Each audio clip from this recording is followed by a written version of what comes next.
Welcome to Padmaja Reddy kitchen. నేను మీ పద్మజారెడ్డిని. ఈరోజు తయారు చేయబోయే రెసిపీ మైదా పిండితో పంచదార గవ్వలు. తయారు చేసే విధానం చూపిస్తాను రండి. ముందుగా ఈ కప్పుతో మైదా పిండి తీసుకున్నాం, బాగా జల్లించి పెట్టుకున్నానండి.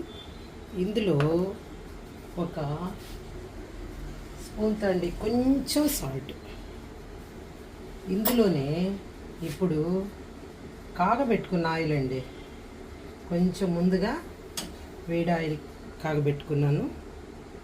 ఇందులో ఆయిల్ అండి, అది బసబస పొంగుతుంది కదా ఆయిల్. కొంచెం ఆయిల్ అంటే ఒక స్పూన్ ఆయిల్ వేసుకుంటే చాలు.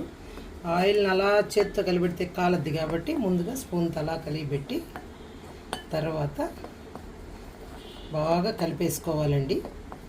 ఇప్పుడు ఈ ఆయిల్ని బాగా దీంతో కలిపేసానండి.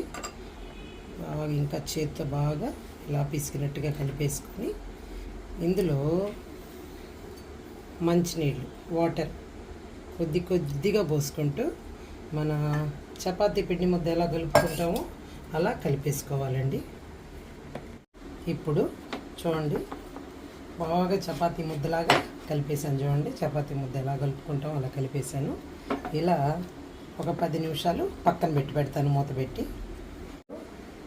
చక్కెర పాకానికి రెడీ చేసుకున్నారండి. మొదలు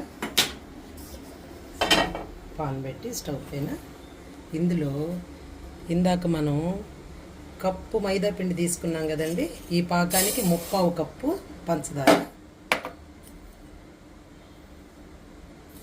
ఒక 1/2 కప్పు వాటర్ పోసాను. దాంతో దీన్ని కొంచెం పాకం అయిందాక అలా కలిపెడతాను.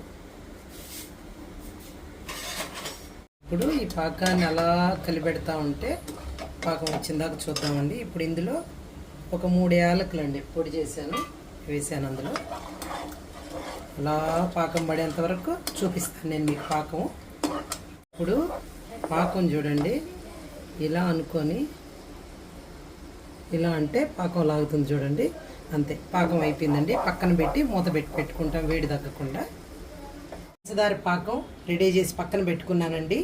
ఇప్పుడు ఇలాగా ఈ పిండిని మొత్తం ఇలా రౌండ్లుగా చేసి పక్కన పెట్టేసుకున్నాను ఈ పంచదార గవ్వల కోసం. ఇప్పుడు దీన్ని ఈ ఒక్కొక్క దాన్ని ఇలా తీసుకొని ఇలా అండి గవ్వల చెక్కతో ఇలా చేసేసుకోవడం. ఒకవేళ ఇంట్లో గవ్వ చెక్కలు లేదా అప్పుడు కొత్త దువ్వెనైనా తీసుకొని మీరు ఇలా చేసేసుకోవచ్చు.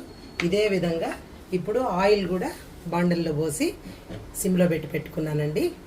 ఇప్పుడు ఆయిల్ కాగిందో లేదో చూస్తానండి, కొద్దిగా పిండి వేసి చూస్తాను. కొంచెం కాగాలండి, ఇంకొద్దిగా కాగాల.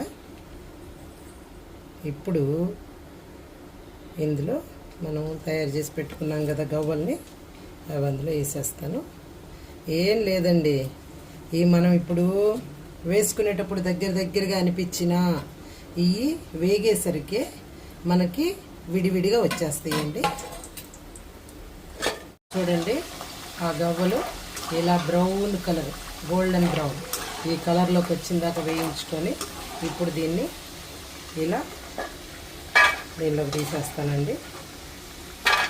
ఇక చక్కెర పాకం రెడీ చేసుకున్నాం కదండి, అందులో ఇప్పుడే తీసుకున్నాం కదా స్టవ్ మీద నుంచి ఫ్రై చేసేది, ఇదండి ఇలా పాకంలో వేసేసి ఇప్పుడు వీటిని ఇలా కదుపుకోవాలండి. వేడి మీద వేస్తేనే బాగా పాకం పట్టద్ది. సేమ్ అదే విధంగా మిగతా ఇప్పుడు చేసేస్తాను. ఇప్పుడు గవ్వలన్నీ వేయించేసానండి, వేసి ఈ పాకంలో వేసేసాను మనం తయారు చేసుకున్న గవ్వలన్నీ. ఏం లేదండి, ఈ పాకంలో ఇలా కలిపెట్టి పంచదార పాకంలో ఇలా ఉంచేసి ఒక 10 నిమిషాలు ఇలా ఉంచి తర్వాత పళ్ళెల్లో పోసి ఫ్యాన్ కింద ఆరబెడతానండి. మైదా పిండితో పంచదార గవ్వలు రెడీ అయిపోయినాయండి.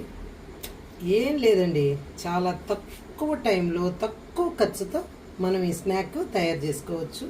ఇవైతే కొంచెం బాగా ఆరబెట్టేసాం కదండి, కొంచెం ఆరబెట్టేసుకొని మనం స్టోరేజ్ చేసుకున్నామంటే ఒక 15 రోజులు తినచ్చు, నిల్వ ఉంటాయి. మా వీడియోస్ మీకు నచ్చినట్టయితే లైక్ చేయండి, షేర్ చేయండి, సబ్స్క్రైబ్ చేయండి, బెల్ ఐకాన్ ప్రెస్ చేయండి.